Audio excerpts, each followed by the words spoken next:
A very good morning once again. Àtúnkàbọ̀ sí orí ìkànnì aláyọ̀ tí a mọ̀ sí Koikimedia. Bí a tún ṣe fẹ́ tẹ̀síwájú láti agbègbè ibi tí mo wà. Jẹ́ ká jọ pín ètò yìí kí àǹfààní lè wà fún ẹni tí òun náà máa rí wò bí àwa kan ṣe ń gbé ní abroad. Bẹ́ẹ̀ la fẹ́ kẹ́yìn náà gbé ní ilẹ̀ Yorùbá lọ́jọ́ iwájú. Èyí tí Nàìjíríà ọ̀fà ọ̀pọ̀lọpọ̀ wa tí a ṣe ń sọ pé a fẹ́ kúrò ní Nàìjíríà. Ọ̀pọ̀lọpọ̀ àwa diaspora tí a wà níta, àwa náà fẹ́ kí ẹ ní a better life. Kí ẹ má lè máa wọ owó èèyàn kan kẹ́ tó jẹun, so that ẹ ní máa wá sórí social media kẹ́ wá máa tọrọ this tọrọ that tó bá jẹ́ pé Nàìjíríà ń ṣiṣẹ́. So mo máa tán kámẹ́rà mi síwájú. Mo kí gbogbo wa pé a kú ọjọ́ àlùbáríkà Jímọ̀ tèmi. Ẹ máa rántí pé Yorùbá Nation campaign òun la ṣe ń ṣe lọ́wọ́, awareness fún gbogbo ẹ̀yin tí ẹ bá fẹ́ bá wa ṣe flag bí a ti ṣe ń sọ. Ẹ kàn sí wa. Ẹ̀yin tẹ́ bá lè support wa ká ṣe flyer, poster, cap, t-shirt, gbogbo ohun tí a lè fi sọ fáwọn èèyàn pé a ti bẹ̀rẹ̀ Yorùbá Nation, à ń ṣe lọ́wọ́, kò tí ì tán. Eléyìí tí ẹ̀ ń rí size yìí, size flag yìí tí ẹ̀ ń wò yìí, òun ló ń pè ní ráńpẹ́ òun ní 50 by 70 centimeter. Ẹ jẹ́ n double check so that kí n má fún wa ní wrong information. Torí information ó wà very very important, ó dẹ̀ wà unique. So torí àwọn fún tí ó bá fẹ́ bá wa ṣe flag yẹn tí a máa fi rí ṣe tó máa pọ̀, tó máa kárí gbogbo àwọn tí a fẹ́ máa fún nílé. So eléyìí, size eléyìí òun ni 50 by 70 centimeter. So bí size yẹn ṣe rí leléyìí, 50 by 70 centimeter. Ìyẹn ó bọ́ sí 3 pounds fún production ẹ̀ láti ṣe ẹyọ kan, minimum of 500. Ẹ lè join èèyàn méjì mẹ́ta tẹ́ bá kàn sí mi ká lè jọ jókòó ká jọ sọ. Now fún àwọn tí kéékèèké yẹn, ìyẹn ni 20, mo fẹ́ mú jáde ní o, 20 by 70, no sorry, 20 by 30 size yẹn lélẹ̀. Ó dàbí irú ìtẹ́mi náà máa ń fi sí ara báàgì mi, 20 by 30. Àwọn eléyìí £1.50 láti ṣe production ẹ̀. Gbogbo production tá bá dẹ̀ ṣe ní abroad, tá bá fi ránṣẹ́ sílé, kò ń ṣe fún títà, ọ̀fẹ́ la máa fún gbogbo ọmọ Yorùbá tó ń bẹ nílé. So ẹ kàn sí wa, ẹ̀yin tí ẹ jẹ́ èèyàn wa, kí a jọ sọ̀rọ̀ so that kí a lè rí flag yẹn ká lè bẹ̀rẹ̀ padà. So mo máa fi kámẹ́rà mi síwájú, tí bá ti dé location mi màá gbé wá síwájú torí mo ní lè fọwọ́ kan phone tí bá ti bẹ̀rẹ̀ sí drive. Mo kí gbogbo alẹ́ nǹkan sí. So let's enjoy it. Ẹ bá mi pín ètò yẹn kẹ́ sọ fún àwọn ará ilé pé Koikimedia ti wà live.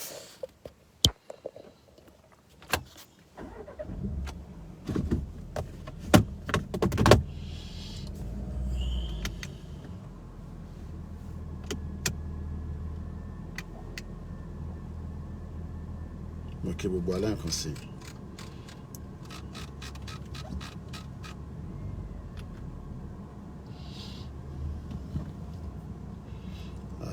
Jẹ́ n wo bẹ́ẹ̀ mo lè gbé sí rédíò, màá gbọ́ rédíò lọ. Where's my radio? Yep. Something the size of a big lemon that was bouncing along gaily like a child's rubber ball. Had Blofeld, now about only 30 yards ahead, dropped a bit of his equipment? Had he? The realization came to Bond in a surge of terror that almost made him vomit. He ground his toes into the ice. No effect. He was gaining on the gaily bouncing thing, flashing down on it, on the grenade. The next thing Bond knew was that the whole track had been blown up in his face, and that he and his skeleton Bob were flying through the air. He landed in soft snow. The skeleton Okay, let me come out first. passed out like a light. Later, Bond was to estimate that he lay there only a matter of minutes. It was a tremendous explosion from the mountain above that brought him staggering to his feet, up to his belly in snow. He looked vaguely up to where it had come from. It must have been the club building going up, because now there was the glare of flames and a tar of smoke that rose towards the moon. There came the echoing crack of another explosion, and Blofeld's block disintegrated, great chunks of it crashing down the mountainside, turning themselves into giant snowballs that bounded off down towards the tree line.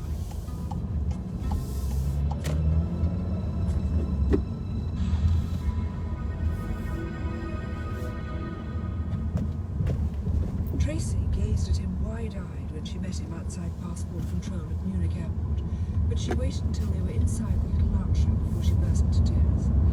"What have they been doing to you?" she said through her sobs. "What have they been doing to you now?" Bond took her in his arms. "It's all right, Tracy. I promise you. These are only cuts and bruises like a bad ski fall. Now, don't be a goose. They could happen to anyone." He smoothed back her hair and took out his handkerchief. Okay, we'll go along, Consul. She took the handkerchief About from my him and programming. laughed through her tears. "Now you've ruined my eye black, and I put it on so carefully for you. Oh, it's so silly, but I knew you were up to no good. And now Marc-Ange has telephoned and asked me if I've seen you. He was very mysterious and sounded worried, and when I said I hadn't, he just rang off. And now there's this story in the papers about Pete's Gloria." And there it was, down the central gutter between the first lead, inevitably on Berlin, and the second, equally inevitably, on the miracle of the latest German export factory. All it said, from our correspondent, Dateline San Moritz, was "Mysterious explosions on Pete's Gloria. Cable railway to millionaire's resort destroyed." The next headline caught Bond's eye. "In England, polio scare." And then, Dateline the day before from London, a brief protest. The 10 girls held at various British airports on suspicion of having had contact with a possible polio carrier, also English girl and Syria, are still being held in quarantine. So, the case was closed. The assignment over. But still, the big one had got away. They got to the hotel at about 3 o'clock. There was a message for Tracy to call Marc-Ange at the Maison Rouge at Strasbourg. They went up to her room and got through. Tracy said, "Here he is, Papa, and almost in one piece." She handed the receiver to Bond. Marc-Ange said, "Did you get him?" "No, damn it." Let's take a 1M "Yes, south. I think he is. That's the way he went. How did you get him? He looked fine from down the road." "Satisfactory. All accounted for." "What about the girlfriend, Irma?" "There was no sign of her." "Huh, just as well. It would have been difficult to send her away like the others." "Yes, well, thanks, Marc-Ange. And the news from England is also good. See you tomorrow." Bond put down the receiver. Tracy was looking at him anxiously. "You're sure you oughtn't to see a doctor?" "I'm just seeing one, who did it beautifully. What worries me now is how we're going to make love. In the proper fashion, elbows are rather important for the man. Then we'll do it in an improper fashion, but not tonight or tomorrow, only when we're married. Till then, I'm going to pretend I'm a virgin." She looked at him seriously. "I wish I was, James. I am in a way, you know. People can make love without loving." "Drinks," said Bond firmly. "We've got all the time in the world to talk about love." At the roundabout, take the second exit on A414 towards Hatfield. The papers were signed, and the head of Station M, who had agreed to act as Bond's In best 800 man, feet. and who was secretly At the longing to roundabout, write take a the second sensational exit on note to head his A1M London section towards about London. this, produced a handful of confetti, and threw most At of the it over roundabout, Marc-Ange, take the second who exit on turned up in a A1M cylindre towards London. and full suit of very French tails, with, surprisingly, 2 rows of medals, of which the last, to Bond's astonishment, was the King's Medal for Foreign Resistance Fighters. "Oh, I will tell you all about it one day, my dear James," he had said, in answer to Bond's admiring inquiry. "It was tremendous fun. I had myself what the Americans call a ball." And, his voice sank to a whisper, and he put one finger along his brown, sensitive nose. I confess that I profited by the occasion to lay my hands on the secret funds of a certain section of the Abwehr. But Herkos Odonton, my dear James, Herkos Odonton. The farewells were said, and they went down the steps to the waiting lancha. The Consul General shook Bond by the hand. I'm afraid we haven't managed to keep this as private as you'd have liked. A woman reporter came on from the Münchener Illustrator this morning. Wouldn't say who she was. Gossip writer, I suppose. I had to give her the bare facts. She particularly wanted to know the time of the ceremony, if you can call it that, so that they could send a cameraman along. At least you've been spared that. Well, so long, and the best of luck. Tracy climbed in and pressed the starter. The engine purred and then roared softly as she went through the gears down the empty street. When they found the Autobahn exit for Salzburg and Kufstein, Bond said, "Be an angel and pull into the side. I simply must get out and take down those ribbons. I can't stand looking like a coronation. Do you mind?" She laughed. "You like being anonymous. That's all right. But nothing's going to stop me wearing you like a flag." Okay, Ogwana kan ṣe pé akobojo ọjọ́ ṣe rí ako barika jimo ako kó má bàa sú ako má rẹwà ako gbìyànjú lọ́tùn lósì ojúmọ́ ire fún gbogbo ọmọ Yorùbá ní Cuba ní Panama ní Áfíríkà nílẹ̀ Yorùbá láti Kwara State dé Kogi State, Ekiti State, Ọ̀ṣun State, Ondo State, Ọ̀yọ́ State, Ogun State, Lagos State, aki gbogbo ọmọ Yorùbá ní Brazil, aki wọn ní Cyprus, ní Turkey, aki gbogbo ọmọ Yorùbá ní gbogbo ibi tí ẹ bá wà. Àwa ọmọ Yorùbá Nation Campaign òun náà ni àtúndé bá ṣe ń dé lókè bí ìkànnì tiwa tá à ń pè ní Koikimedia, bringing the world closer to your doorstep. Orí motorway náà ni àtútù bọ́ sí gẹ́gẹ́ bí ìṣe wa ní àárọ̀ yìí ní aago 9 ó fẹ́ lọ lù nígbàtí gbogbo èèyàn ti jáde, àwọn tó ń lọ holiday, àwọn tó ń lọ fún outside London. Ẹ má wá gbàgbé pé October nílùú London ni a ti máa ṣe ìkéde rally wa tó máa wáyé ní Broadcasting House ní BBC ní Central London ní Babatinde Oxford Circus, ó súnmọ́ Oxford Circus Tube Station. Gbogbo ẹni tó ń bọ̀ ẹ gbọ́dọ̀ débẹ̀ láti aago 10. A ti ṣètò bọ́ọ̀sì tó máa gbé àwọn àgbàlagbà tó nílé rìn púpọ̀. 72 capacity ni gbogbo àgbàlagbà tó bá fẹ́ kó wà lórí bọ́ọ̀sì yẹn. Ẹ ní láti sanwó, ọ̀fẹ́ ni. Àmọ́ gbogbo ẹni tọ́lọ́run bá bù tó bùkún dáadáa, ẹ bá wa contribute sínú ọ̀rọ̀ rally yẹn. Mo kí bọ̀dá mi, ẹ̀gbọ́n mi Gbẹ̀du, mo kí Yorùbá World Media, mo kí gbogbo àwọn ìfẹ́lódùn àti akíkanjú, mo kí bàbá wa Àwòrò Ṣàṣà, mo kí ọba Ògbóni, àkópalẹ̀mọ́. A tún máa wá ṣe dínà, ìyẹn dínà ẹ̀ máa wáyé níjọ́ Jímọ̀, níjọ́ 11th October 2024, nígbà tí a máa welcome bàbá wa lóyè láti bá wọn celebrate birthday wọn. Gbogbo ẹni tó ní flag ní London, ẹ̀yin máa rà ní o. A ní díẹ̀ lọ́wọ́ fẹ́ni tó bá ní flag. A máa ní cardboard, a máa kọ Yorùbá self-determination. Ẹni tó bá lè kọ tiẹ̀ dání kó tó dọjọ́ yẹn, ẹ bá wa kọ kẹ́ máa mú bọ̀ ní October.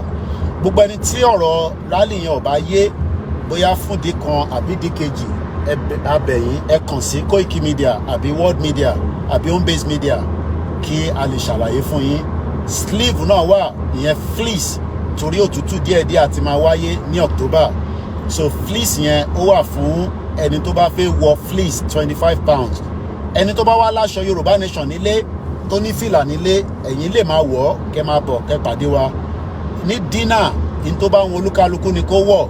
Ẹni tó bá láǹkárá tó lóyè Ìgbòho kó wọ̀, ẹni tó bá láṣọ Yorùbá kó wọ̀. Ẹ jẹ́ ká jọ ṣayẹyẹ yẹn. Ìyẹn lọ bẹ́ẹ̀. Àmọ́ campaign ló ṣì ń lọ, awareness ń lọ lójoojúmọ́ títí tá máa fi délẹ̀ lérí. Gbogbo ẹni tó bá wá fẹ́ ran platform wa ká lè fi bẹ̀rẹ̀ more production, flag, poster, flyers láti fi ṣe ìkéde fáwọn èèyàn wa nílé, ẹ kàn sí mi ká lè jọ gbé yẹ̀wò. Flag kékeré 20 by 30 centimeter, production price ẹ̀, nítorí pé inflation ọdún méjì sẹ́yìn láti ṣe the last one. ó bọ́ sí £1.50 fún production price. Mo ní ṣe production price fẹ́ni tó wà ní London o. Gbogbo production price tá a bá ṣe Nàìjíríà ló ń lọ ẹ̀ẹ́dẹ̀ níta fún ẹnì kankan. Gbogbo ẹni tó bá wá fẹ́ ṣe 500 pieces ní minimum. Èèyàn 5 lè join ọwọ́, èèyàn 2 lè join, èèyàn 3. Tó o bá pé 500 a lè bẹ̀rẹ̀ production. So for every time tá a bá máa ṣe flag yẹn a gbọ́dọ̀ ní minimum of 500 pieces tá a fi ní kó bá wa ṣe. Tó bá dẹ̀ jẹ́ pé ńlá 50/70 ìyẹn bọ́ sí £3 fún production price. Gbogbo flag yìí ibi tẹ́ bá fẹ́ kó lọ nílé òun náà la máa fi ránṣẹ́. Tó bá dẹ̀ pé ní ká pin náà ní fáwọn èèyàn wa tó wà nílé à pin fún wọn. So bó ṣe jẹ́ nìyẹn. Ẹ jẹ́ ká máa gbádùn BBC Radio 4 tí mò ń gbọ́ lọ lẹ́ẹ̀kan.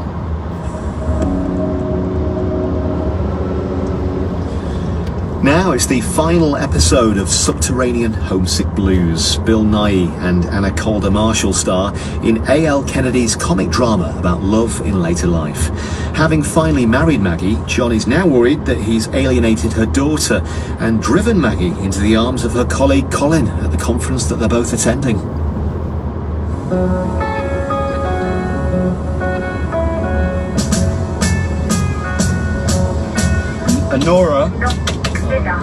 Nora, I can't hear you at all.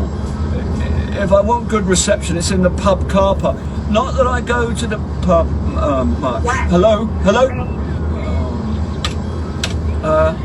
But the thing is, I know I pretended that I was John Smith in giving your mum an award that did not exist, but that was so you'd come to our wedding. She misses you, and oh, I could see you then. Was that you? Hello? Hello? Oh. Maggie loves you, and I'm not that bad. Hello? Oh, Mary on ice skates. What? Èèyàn bá ń rìnrìn àjò tó bá fẹ́ ní ìsinmi díẹ̀ bí o fẹ́ refresh, o fẹ́ lo bathroom, o fẹ́ gbọ̀nsẹ̀, o fẹ́ wẹ̀, o fẹ́ jẹun, wàá lọ síbi tó ń pè ní service area. Ó dàbí àwọn mama pútù tí yín náà tẹ́ bá ń lọ sí journey kan láti ibì kan síbì kan tí ẹ máa park. But lọ́dọ̀ tiwa gbogbo ẹ̀ ti wà all inclusive. Kò sí ìbẹ̀rù kankan ju pé wàá bọ́ sí ibi tó ń pè ní service yẹn ibẹ̀ ló ti máa tún gbogbo ohun tó bá fẹ́ adjust. O fẹ́ rẹ epo ni, o fẹ́ ṣe nǹkan kan ni, gbogbo nǹkan báyìí náà ni a ṣe ń sọ fún àwọn ará wa pé àfi ká kúrò nínú Nàìjíríà tí kò wà progressive tó ń relay so much of our future. Nàìjíríà ti gba oríṣiríṣi kúrò lọ́wọ́ wa, and it is time now that we demand a full independence out of Nigeria so that kí a lè rí ayé gidi gbé. Torí ilé ayé tá à ń gbé lọ́wọ́ nísìn nínú Nàìjíríà, it is not workable fún ẹnì kankan. So mo kí wa lẹ́ǹkan sí pé ẹ tún káàbọ̀ sórí ìkànnì wa. As we always say, orí ìkànnì yìí ni live transmission. Gbogbo bó ṣe ń lọ tẹ́yìn náà máa wò pé kí ló dé táwọn ní ètò lọ́dọ̀ tiwọn táwọn ò ní ètò. Gbogbo yẹn náà la ṣe ń sọ pé àwọn tó jẹ́ kó ṣètò wọ́n ò ṣètò yẹn, ara wọn nìkan ló ń ṣe fún. Ìyẹn ni wọ́n ṣe ń sign gbogbo nǹkan tó yẹ kó jẹ́ ọmọ Yorùbá, wọ́n sign away. So mo kí gbogbo alẹ́ nǹkan sí pé a tún káàbọ̀ sí orí ìkànnì Koikimedia. So mo kí wa mo kí gbogbo wa pé a ṣe é ṣe fún wa.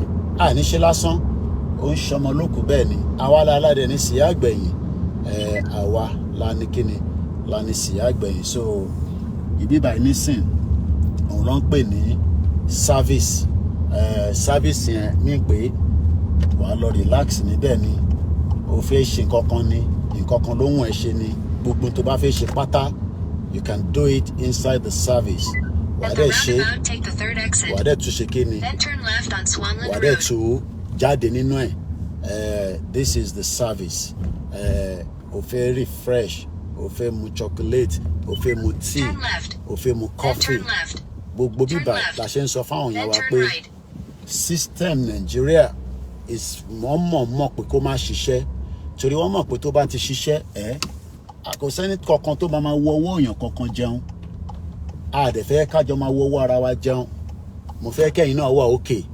báwa náà ṣe kíni báwa náà ṣe ń wà òkè ìyẹn ní ọ̀dọ̀ tiwa ní bíbáyìí but apparently ó ti fìyà jẹ wá wọ́n ti ṣe jàǹbá fún wa so ìbíbáyìí nísìn tí bá wọ ọbẹ̀ lọ báyìí màá lọ relax màá refresh then gbogbo bíbáyìí tẹ́ bá wo ẹjẹ́ ń fi Tesla pointer gbogbo ibi tíyàn ti lè charge Jerry bọ̀ so this is the Tesla fún gbogbo ẹni tó bá fẹ́ charge mọ́tò ẹ̀ òun ni gbogbo point 10 wò yìí so èmi ò lè drive sínú ẹ̀ torí pé mọ́tò tèmi ń gùn kò kì í ṣe electric ẹni tó bá ní electric car ó ní right kó wọnú bẹ̀ kó charge kò ń ṣọ̀fẹ́ o sí nǹkankan lọ́fẹ̀ẹ́ ìyẹn la ṣe sọ fún gbogbo wa pé ọ̀rọ̀ Yorùbá nation it needs a lot of education and awareness and until tí ẹmọ Yorùbá bá gbọ́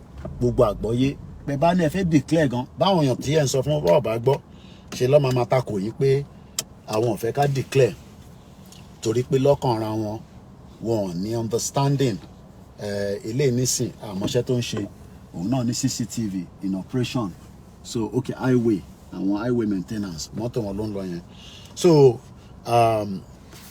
that is to start with ẹ jẹ́ ká rántí pé what we are doing is creating awareness there's nothing special but in tó jẹ́ kó special ni pé wọ́n ò jẹ́ kí tiwa kó work wọ́n mọ̀ wọ́n pull it down so I'm gonna come back later because mo ní láti wọnú ibẹ̀ yẹn lọ tí bá ti padà wá then we can have more conversation on a Friday and decide how to move èmi náà ti mu hot chocolate láàárọ̀ yìí so àwa la ní cocoa but apparently we've not been able to enjoy it for the reason known to the world àwọn ló ń determine price fún wa all this shouldn't happen but that is where we found ourselves today so I'm going to come back lẹ́ẹ̀kan sí remember there is 2 different flags kékeré wà tó bá jẹ́ pé lè lè fi ṣe at £1.50 ó bá kíní